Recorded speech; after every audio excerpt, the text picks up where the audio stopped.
Hi everyone, I'm Dr. Cynthia Clark. I'm an acupuncture physician and applied clinical nutritionist. I'm the creator of Energy Evolution. I'm the president of Longevity Wellness.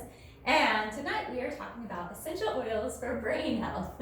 I know, Fran really loves these presentations. I do. They're so much fun.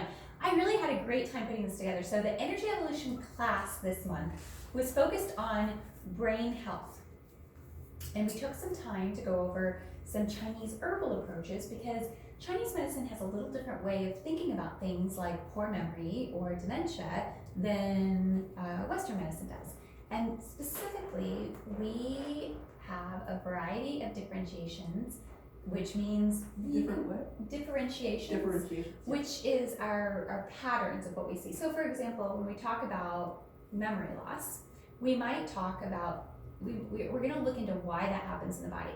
Because sometimes that happens because I'll talk more specifically about this, but in general terms, like there's too much going on and it's like an excess of life, right? You ever have a time in your life when there's a whole lot of stuff going on, maybe even a whole lot of good stuff, but it was just like a whole lot of stuff, and it's like, all this stuff's going on, and then you got kind of worn out. I often use the example of like mothers when their daughters get married, or even brides, when they get married, it's like it's so many details and it's so much to manage and it's all wonderful and so much. So the bride can end up getting depleted, and then on her wedding day, she winds up being, what's the phrase for it? Bridezilla. Bridezilla, that's the phrase for it. So like at the time that she would most want to be at her best, because she's been run down, then she's like depleted, and she might very well not remember things that she said or did or asked people to do in advance of this because she's like been balancing a gazillion details in the past year or months. So that's one type of memory loss. Here in Sarasota, we all had the opportunity to be with a specific manifestation of this type of memory loss that wasn't for a really good reason. It happened a couple of years ago. Does anybody want to guess what it is? Red tide. Or Hurricane. Before that. Red tide was last year. This was 2 years ago. Hurricane. Yeah, Irma. Hurricane Irma. Hurricane Irma. So one of the great things about horrible natural catastrophes is that we get this great bonding time, and we're all like, oh God, the world is full of good people, like I was out of money at the gas pump, I was out of cash, and somebody else paid for my cash because they weren't taking credit cards or something, right? We see these beautiful, wonderful parts of people come out that are supportive, and also we're all just totally run down and exhausted. Many people in the town didn't have power, didn't have air conditioning, didn't have working refrigerators. I didn't have a roof. They didn't have a roof. Right. Thank you, Allie. Thank you for that reminder. Yes. Yeah. And it was really exhausting. And during this time, I noticed that, well, actually, my personal story was that I think it was like the Friday after this, right? So Irma happened on Monday, and then we were all kind of trying to sort ourselves on Tuesday. And anyway, later in this week, I think it was Friday, but later in this week, I realized that nobody was coming in for their appointments because everybody was busy dealing with all of the aftermath of these things. And so I took off in the afternoon. I'm like, I'm going to go for a bike ride. I'm going to go see what's going on. I want to see how the trail looks. I want to see what the branches look like. Yeah. And I want to see, because I spend a lot of time on Legacy Trail, and I want to see what it's like. And so I went for a bike ride, and I did something really stupid that I have never done before or since, which is that on my ride back in, first of all, there were lots and lots and lots of branches down, and there were areas that, it was like, well, I thought I was going to go further, but we'll just call it a turnaround right here because there was so much that was down. And as I was heading back, I looked both ways and I misjudged. And I biked out in the middle of oncoming traffic. And then I realized that that was a bad idea. And I stopped and got off my bike and turned around. And some lady was driving by, the lady who I would have had made a very bad day. And she's like, "Rawr," she's angry and upset because I almost made her have a wreck. And she's like, you gotta watch yourself. And I'm like, I'm sorry, I'm hurricane exhausted. And she's like, yeah, I get it. She was not angry at all in that moment because we were all having the same experience of like, you know, forgetting our keys when they were right in front of us, or, you know, like not remembering our telephone numbers, or just like really ridiculous things, right? Well, that sort of thing happens on a pretty regular basis with a lot of people. So I just had a client today who is involved in a company that he has to be up and moving about very, very early hours of the day. He sometimes picks up people at the airport at like 6 o'clock in the morning in Tampa. And he's not 20 years old. He's, you know, he's older, and over time, even though he actually really loves picking up people at 6 o'clock in the morning at the airport, he loves talking to them, he loves driving, like he digs all that stuff. But sleep deprivation over time always challenges the brain. And so he's had these like memory issues that from the outside can look like, let's be concerned about that. But from the actuality, do you need me to turn off the recorder? No, I just thought of something I wanted to mention. Oh, okay. You finish up first. But from the inside, when I do my diagnosis of him, I can see it's not actually anything that's a long-term issue. It's a much earlier stage and much safer. So this is something that we would call spleen qi deficiency and kidney qi deficiency, and these were some of the things that we talked about in the energy evolution class. Other pattern differentiations. Spleen and what else was on? Kidney. Okay. Kidney. And in Chinese medicine, the adrenal glands are on the same channel as the kidney, so we just pull it all together as the kidneys, and the reason for that is because the Chinese were very kind in their medicine, and they didn't tend to dissect people in order to figure out how to fix them. They just said, it's in the kidney area. And of course, the adrenal glands are like this big and sit on top of the kidney, so that was kidney function. Same with the spleen and the pancreas, actually. So your spleen sits here, your pancreas sits right under, in this area under here, and so they're very connected, and the Chinese figure that out, and so to them, all just into one same channel. What were you gonna say, Fran? Oh, just that today there was a story in the New York Times about mice, experiments with mice and sleep deprivation. Oh, what was it? And the upshot, they've done a lot of studies, and I emailed you that, but the upshot was that the sleep deprivation, the mice couldn't take the trash out. They couldn't throw the trash out. Of their brain, right? Yeah. That's perfect timing. I was talking to my friend Ray earlier because I am going through jet lag, and for 7 days I got about between 3 and 5 hours sleep. I would go to sleep and my body would wake up suddenly. Well, hello! Hi. Welcome, Welcome back. Good to see you. Hi, here's the Hello seat there. for you. Hi. Great to see you. So thank you. So Maria, I was just talking about my post-Japan sleep deprivation jet lag. When did you get back? I got back into the United States on Wednesday the 18th, but I was in California for training until Monday. So I got back here Monday evening. So I have like all of these days of all of the sleep deprivation, and also at the end of my trip, I'm in a very, very, very, very, very intense herbal class, like just drinking from the fire hose, downloaded information, right? So I have to be very awake and I have to be very focused. And I was pretty fine. The last day of class, I wasn't as engaged, and probably someone from the outside would maybe, have a little bit more, would notice it a little bit more. My judgment of myself during sleep deprivation might not be the best, right?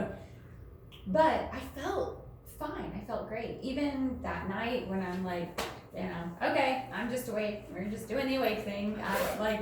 For like 4 hours in the middle of the night. That's fine. I was never tired. I didn't feel like, oh my God, I'm absolutely exhausted or strung out or any of that. I didn't feel tired until I slept. And then my PTSD, because there's something about being in a country where you can't even read the language, and all of your transportation, it depends upon being on exactly the right train or bus on the right time, or you're going to miss leaving the country.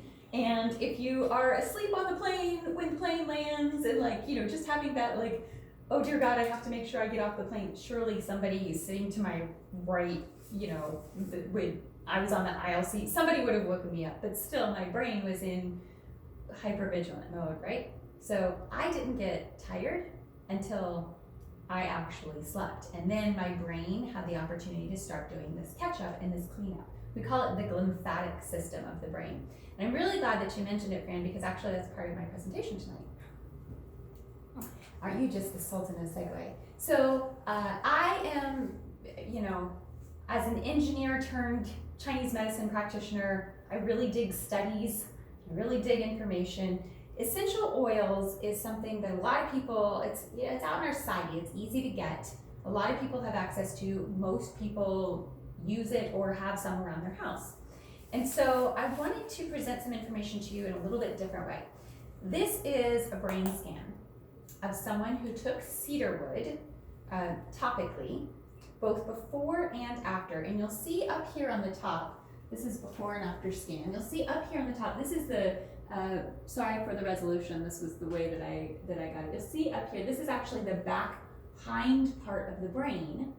And you'll see here that corrects.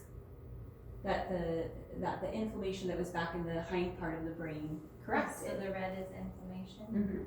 Yep. And the brain scan that I'm going to show you on a couple of slides from now is a different type of brain scan.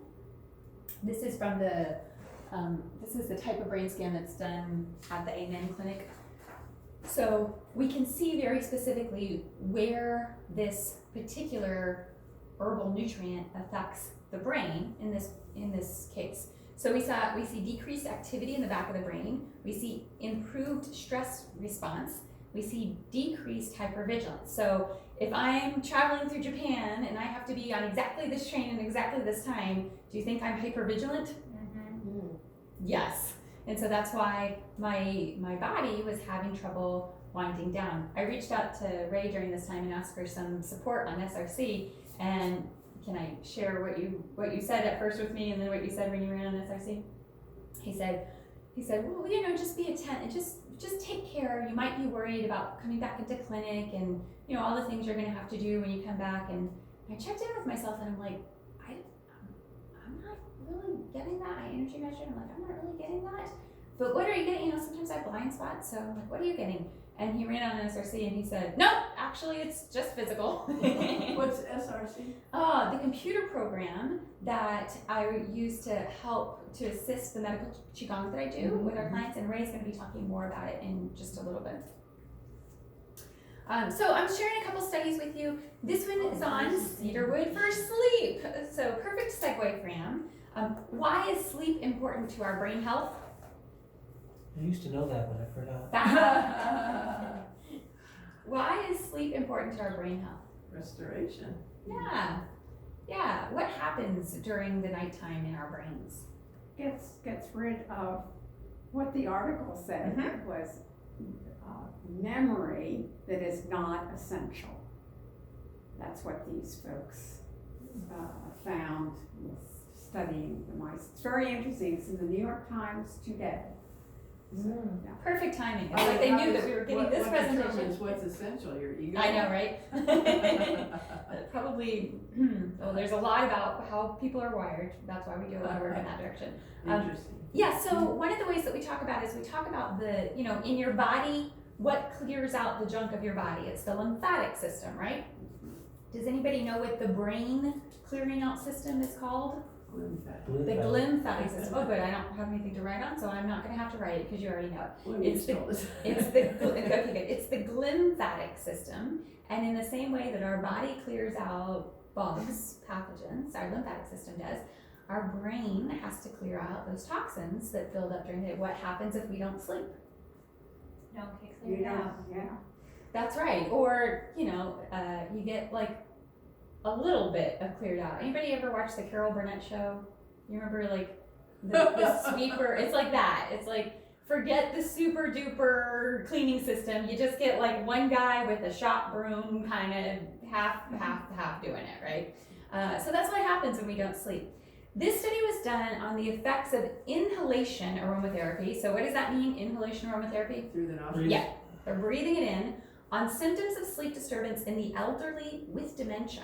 Now, I highlighted it because we don't need to talk about all of it, but what we do want to notice is that one of the things that they're measuring is the longest sustained sleep period. Longest sustained sleep period. I can attest to the fact that 2 hours plus 2 hours plus 2 hours does not equal 6 hours straight. I am living testimony to that.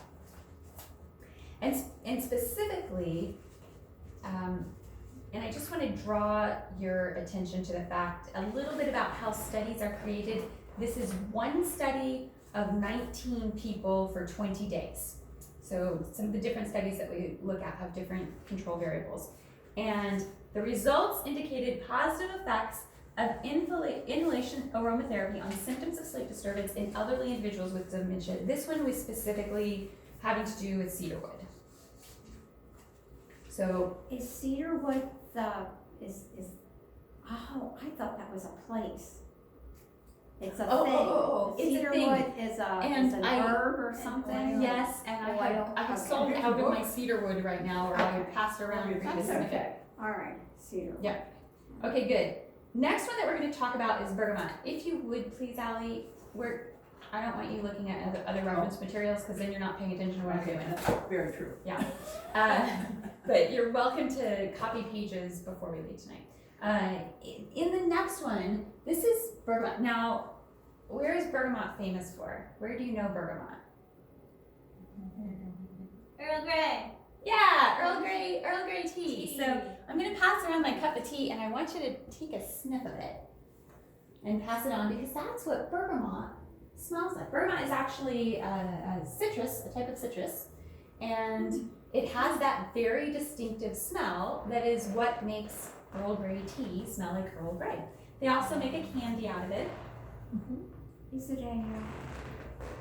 it's a plant of some kind? Yep, it's a citrus plant.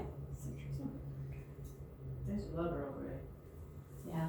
I still feel the smell. So you can see here these before and after scans.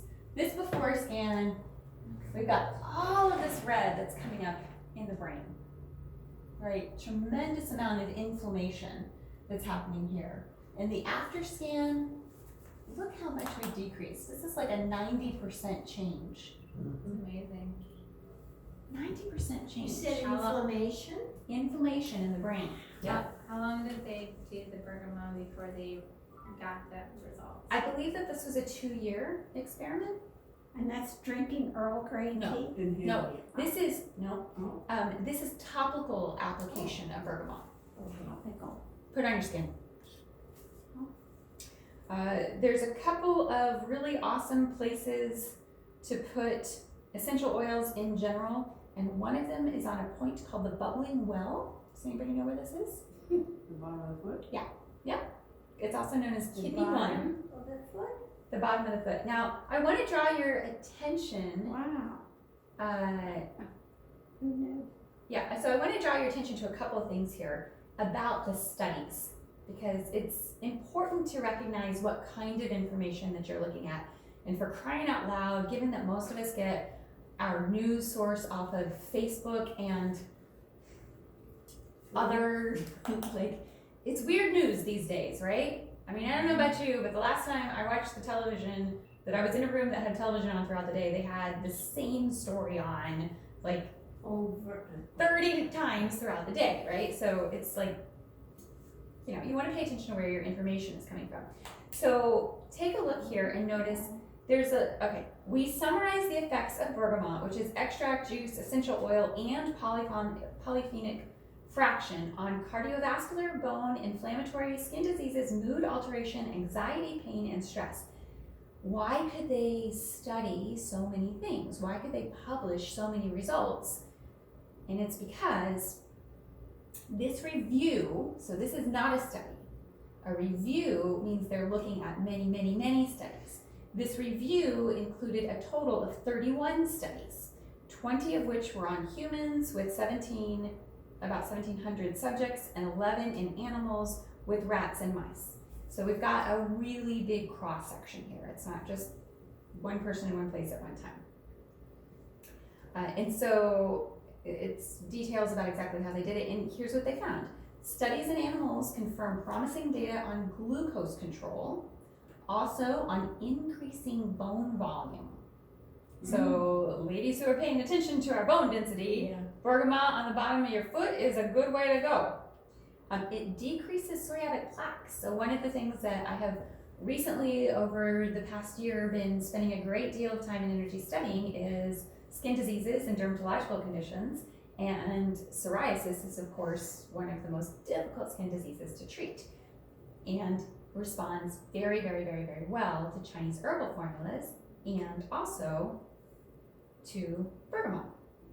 It increases skin collagen, and it promotes hair growth, and it reduces pro-inflammatory cytokine reduction. How would you know? What was that? Reduces. Pro-inflammatory cytokine reduction. How would you know if you had inflammatory cytokine production going on in your body? What might you experience? Itching? Itching? What else? What is cytokine? Let me Ah, class answer the I question see. first. Pro-inflammatory cytokine Brain fog. production, brain fog. Oh. What else? What was the question again? What does it cause? How might you How would I know that I have pro-inflammatory cytokine production? What might you experience in your body? Inflammation. Yes. Joint. Yes. Any kinds of aches and pains, especially the type that come and go. I have it one day and I don't have it another day. And then you do a little bit of detective work and you figure out, well, it seems like on the days that I have the Rice Krispie treats, I have more aches and pains that night. And when I don't have the Rice Krispie treats, I don't seem to have as much pain. But I'm gonna not pay attention to that because I like Rice Krispie treats. Yes, inflammation in the body, that can often show up in joints, it often shows up as pain, it definitely can show up as brain fog, and it can show up as organ inflammation. So internal heat. In humans, aromatherapy does not appear to be useful in order to reduce stress, anxiety, and nausea compared to the placebo. What did the last study say? It's the opposite. But what was it testing for? Oh, I mean, sleep? Mm. So it's testing for sleep. So it's testing for sleep. This one is primarily testing for inflammation, and it's tying it to stress, anxiety, and nausea. Why might these two studies give two different conclusions about inhalation?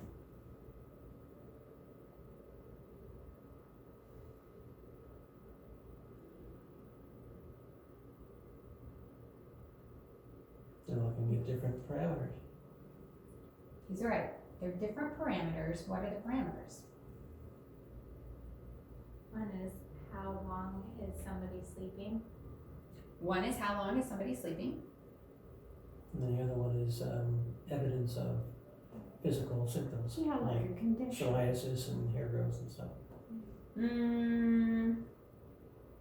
Yeah, they have some different things, but even so, like basically one is effective. Like when we talk about, I mean, if you're thinking about sleep, you'd think that it would have to reduce stress. Like that should be pretty related, right? Mhm. So why would this answer be so different? Is it involving the gut and the cytokines? It's very straightforward actually, but I want to draw your attention to this because many, many, many people who make this kind of mistake. And the mistake is, what is this study testing? What oil is it testing? Bergamot. Bergamot. What was the last study testing? Cedarwood. Ding, ding, ding. Bergamot needs to be applied topically. Cedarwood's inhalation. Right. In Chinese medicine, we would say that cedarwood is in the category of aromatic. It is effective with its smell. Bergamot does not. But bergamot topical application. Oh, yeah, so bergamot through the skin and cedarwood through the respiratory system. Cedarwood, you can do both, but better to do Interesting. respiratory. Interesting. So it pays to look a little deeper and to look at studies rather than just go with, oils are good for you, or I heard those things don't work, right? That's not really information. Yes, okay. But with both of them, reduce blood diastolic and systolic pressure. So it's interesting, right, how this stuff goes. And then I just wanted to say, we're talking about brain health today, and this is a more general, like here are several study summaries so that you know these things. So one of them is peppermint shows enhanced alertness, focus, and concentration. It also enhances accuracy of memory. An English study found that rosemary increased memory and alertness. A Japanese study found that inhaling lavender essential oil while on breaks increased concentration when going back to work. This British study showed that inhaling lavender before doing math problems helped subjects complete the problems faster and more accurately than the control group, while inhaling rosemary helped subjects be more alert, and therefore they completed the problems faster than the control group. A study on children with ADHD found that inhaling vetiver and cedarwood improved brain patterns and decreased ADHD symptoms, which are inattention, impulsivity, and hyperactivity. This is vetiver. This is one that you're How does that spell? Vetiver. This is one that you're probably not that familiar with. Never.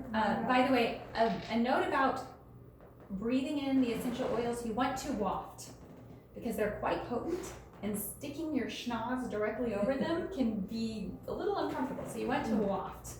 You want to waft it towards you. When I was new to California and I was living on this beautiful ranch with huge bay trees, and the host kind of, my new neighbor was like, yeah, the bay leaves, look, check this out, and he would just smell it, and I smelled it. I did that, I didn't I was a little timid. And he smelled it and he went, ow! Ow. I kind of learned my lesson there. He goes, oh, too much of a good thing. Yep, they're quite potent. A Japanese study found that diffusing lemon and rosemary in the morning and lavender and orange at night improved cognitive function in Alzheimer's patients, which is Dr. Ernesto's area of expertise. And lemon was shown to increase typing accuracy in another Japanese study. Having just been to Japan, I can say that seems like a very Japanese thing to do. Can we make it go? Can we make the typing go faster over here? Workers made 54% fewer errors while smelling lemon, 33% fewer errors while smelling jasmine, and 20% fewer errors while smelling lavender. Interesting. Yes. Okay. Any questions before I turn it over to Ray? 7 minutes late, I apologize. Is bay considered an essential oil of any kind? So essential oils just mean an extract taken of that. So while you can take extracts of essentially anything, I don't tend to run Nobody hears across about bay. Yeah. Okay, so thank you very much. Oh, thank you.